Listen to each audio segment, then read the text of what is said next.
वंदे पुरुषोत्तम। चलिए आज हम लोग गुरु और भगवान की चर्चा करते हैं।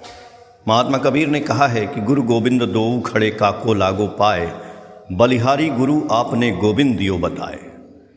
इस दोहे में गुरु की जो है महानता बताई गई है कि गुरु ही भगवान के बारे में बताते हैं, और ये सही बात है। एक वाकया मैं बताता हूँ। मैं अभी 2 दिन पहले देवघर आश्रम सत्संग गया था। ठाकुर जी का ऋत्विक कॉन्फ्रेंस था, उसमें सम्मिलित होने के लिए।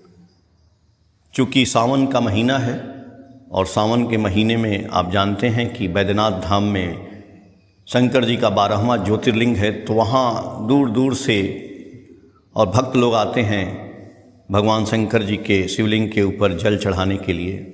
बहुत लोग पैदल आते हैं सुल्तानगंज से गंगा जी का पानी लेकर के, जल लेकर के चढ़ाने के लिए। बहुत श्रद्धा और भक्ति के साथ लोग जल चढ़ाते हैं, फिर वो लोग अपने घर को चले जाते हैं।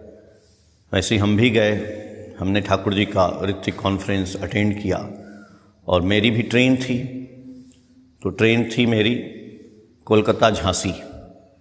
उस ट्रेन में मैं आया जसीडी स्टेशन चढ़ने के लिए। अपार भीड़, सब लोग गेरुआ पहने हुए हैं। शंकर जी को भक्त, जो शंकर जी के भक्त थे, वो लोग जल चढ़ा करके आ रहे थे। वहाँ पुलिस लगी हुई है, सबको बोल रही है टिकट लेके जाइए सब लोग। ट्रेन आती है और पुलिस बोलती है कि भाई जिसका जो डब्बा है उसी में चढ़े।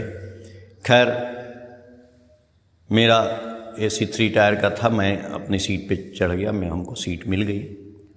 और भी जो स्लीपर क्लास थे उसमें भी सब लोग भर गए, पूरा ट्रेन चल दी। और चूँकि झांसी वाली ट्रेन है तो जहाँ जहाँ स्टॉपेज है वहीं रुकेगी। लेकिन हुआ क्या कि जब वो पटना पहुँचने वाली थी तो पटना के पहले ही एक जगह चेन पुलिंग हो गई और बहुत से शिव भक्त जो है वहाँ उतर गए बीच में। उसके बाद पुलिस तो थी, पुलिस ने दौड़ाया, कई लोगों को पकड़ लिया। अब कई लोगों को पकड़ लिया तो लोगों ने बोला कि जिसने चेन पुलिंग किया उसको आप पकड़िए, हम लोगों ने थोड़ी किया था।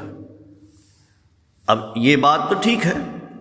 अब आप देखिए, अगर जिसने चेन पुलिंग किया वो गलत था, लेकिन यदि हम सही हैं, हम भगवान की इच्छा से, हम भगवान में आस्था रखते हैं, हम उनको जल चढ़ा के आ रहे हैं, तो हम क्यों उतरेंगे? यदि पटना रुकने वाली है तो हमको भी पटना उतरना था। लेकिन जल चढ़ा के तो वो भी आए, लेकिन वो लोग वहीं उतर गए और कह रहे हैं कि नहीं, इसमें हमारा कोई दोष नहीं है। तो इसमें क्या उनको भगवान का आशीर्वाद मिला? और एक बात, ट्रेन में जितने यात्री थे, हजारों यात्री, उनका 1 घंटा नुकसान हुआ। 1 घंटा ट्रेन रुकी रही तो जितने आदमी थे सब ने बद्दुआएं दी उनको कि कौन जो है ऐसा करता है, ये सब गंदी बात है, ऐसे है वैसे है। तो वो बद्दुआएं भी उनको लगी।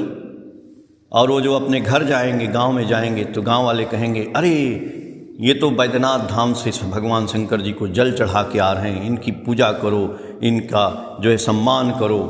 वो क्या सम्मान हुआ आपका? हजारों लोगों ने तो आपको बद्दुआएं दे दी, वो बद्दुआएं आपके ऊपर पड़ गईं। सम्मान का तो कोई अर्थ ही नहीं रहा। ये भगवान शंकर ने कहीं सिखाया है कि हम जल चढ़ाएंगे और फिर मनमानी करेंगे जैसे तैसे? वहीं पे इसीलिए गुरु गोविंद दोऊ खड़े काको लागो पाए। और गुरु जी क्या करते हैं? एक छोटी सी घटना और बताते हैं हम कि एक ठाकुर जी के भक्त थे, वो बंगाली थे। कलकत्ता में आप जानते हैं कि मेट्रो चलती है, तो मेट्रो ट्रेन में वो चढ़ते थे, उस समय की बात है। तो मेट्रो ट्रेन में टीटी बैठा रहता है और धीरे धीरे चलती है, लोग चढ़ते हैं, उतर जाते हैं, लेकिन लोग टीटी को अपना पैसा देते हैं, टिकट लेते हैं, अपने गंतव्य पे उतर जाते हैं। तो एक दादा थे, वो अपना जाते थे, टिकट नहीं लेते थे, ऐसे ही चढ़ते थे, अपना उतर जाते थे। एक दिन उसको किसी भक्त से मुलाकात हो गई, तो उन्होंने ठाकुर जी की दीक्षा ली। ठाकुर जी की दीक्षा लेने के बाद भी वैसे ही चलते रहे। लेकिन एक दिन उनको आभास हुआ, ठाकुर जी का सत्संग, ठाकुर जी का सब कुछ अटेंड करते रहे, तो उनको लगा नहीं यदि हम गुरु भक्त हैं तो हमको अपने से टिकट लेना चाहिए। फिर जब वो जाते हैं उसी ट्राम में अपने से टिकट लेते हैं और टिकट ले करके तब उतरते हैं। उनके जीवन में ये बदलाव आ गया, ये जीवन में बदलाव आ गया गुरु करने से। इसीलिए महात्मा कबीर ने कहा है कि गुरु गोविंद दो खड़े का को लागो पाए, और बलिहारी गुरु आपने गोविंदियो बताए। और इसीलिए जिसके जीवन में गुरु नहीं उसका जीवन शुरू नहीं। पिछले वीडियो में मैंने ये बात बताई थी कि ठाकुर जी चर्चा कर रहे हैं खुद कि शिवाजी के गुरु हुए रामदास, अर्जुन श्री कृष्ण की बात को मानते थे, और चंद्रगुप्त विक्रमादित्य चाणक्य की बात मानते थे, स्वामी विवेकानंद के गुरु हुए रामकृष्ण परमहंस, ये लोग महान हुए। वैसे ही हमारे जीवन में बैकग्राउंड में एक गुरु नहीं रहेंगे तो हमें भगवान की पूजा का कोई मतलब नहीं है, सब कुछ व्यर्थ है। उतना दूर पैदल चल के जाना, शंकर जी को जल चढ़ाना और फिर उसके बाद गंदा काम करना, ये सब समाज में हमको जो है एक आशीर्वाद नहीं। तो ठाकुर जी इसीलिए बोले आशीर्वाद का मतलब होता है अनुशासनवाद, जो अनुशासन में रहे। शंकर जी ने तो ये नहीं कहा है, शंकर जी ने तो पूरे ब्रह्मांड को बचाने के लिए जहर पी गए। क्या हम जहर पी रहे हैं? ठाकुर जी बोले कि मानव मात्र की सेवा, पूरे ब्रह्मांड की सेवा, इस दुनिया में एक कण को, पेड़ को बचाना, जानवर को बचाना, आदमी को बचाना, यही सब काम ही तो भगवान की पूजा है।